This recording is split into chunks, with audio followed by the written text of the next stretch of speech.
बिस्मिल्लाहिर्रहमानिर्रहीम। अस्सलामुअलैकुम। आज हम आपके साथ बहुत ही ज़बरदस्त और मज़ेदार रेसिपी के साथ हाज़िर हैं। आज हम बनाने जा रहे हैं वेज आलू पुलाव, वाइट आलू पुलाव। इसके लिए हमें चावल चाहिए 2 कप, प्याज हमें 2 बारीक कटे हुए और 3 से 4 अदद दरमियाने साइज़ के आलू कटे हुए, अदरक लहसुन का पेस्ट, सब्ज़ मिर्च और टमाटर 2 अदद बारीक कटे हुए।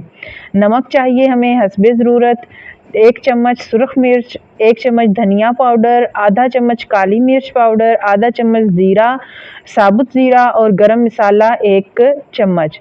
तो हम एक पतीली में ऑयल डाल लेंगे और उसमें प्याज डालकर उसको बिल्कुल गुलाबी, हल्का गुलाबी जो कलर है वो हम इसका कर लेंगे। प्याज हमारे अच्छे से पक रहे हैं। जब इनका कलर चेंज हो जाए, देखिए ज़बरदस्त सा पिंक सा कलर इनका आ गया है।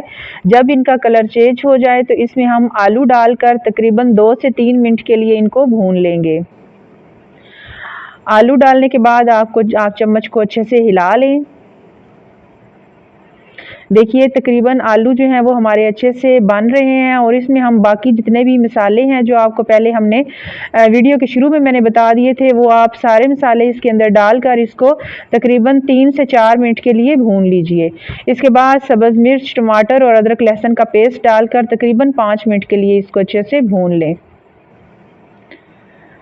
आलू जब अच्छे से भुन जाएं, आलू देखिए हमारे अच्छे से भून चुके हैं। जब ये भून जाएं तो इसमें हम पानी डाल लेंगे। तो पानी का हिसाब आप ज़रूर रखिएगा। अगर 2 कप चावल हैं तो आप 4 कप पानी डालिए, अगर 3 कप चावल हैं तो 6 कप पानी डाल लें। और अगर 3 से ज़्यादा हैं, जैसे 4 कप हैं, तो इसमें आप 8 कप पानी नहीं डालेंगे बल्कि 6 साढ़े 6 कप पानी डालकर इसको दरमियानी आंच पर रख दें। इंशाल्लाह बहुत ही ज़बरदस्त और मज़ेदार चावल बन के तैयार होंगे। तो पानी हमने डाल दिया, चावल भी डाल दिए। जब इस स्टेज पर पानी बिल्कुल हल्का सा रह जाए तो बिल्कुल आहिस्ता आंच कर दें और इसको ढक्कन को बंद कर दें। ढक्कन बंद कर दें और तकरीबन 5 से 10 मिनट के लिए बिल्कुल हल्की आंच पर इसको दम के लिए रख दें। दम हमने उतार लिया है। देखिए क्या ही ज़बरदस्त से चावल बन के तैयार हो गए हैं। मज़ेदार सा हमारा आलू पुलाव बन के तैयार हो गया है। बहुत ही मज़ेदार और टेस्टी लगता है अचार के साथ, प्याज और टमाटर के साथ।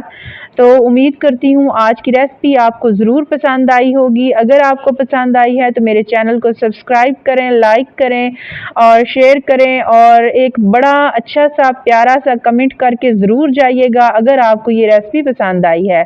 तो अचार के साथ इंजॉय करिए। इसके अलावा आप रायता बना सकते हैं। रायते के साथ इसी के साथ मुझे इजाज़त दीजिए। अल्लाह हाफिज़।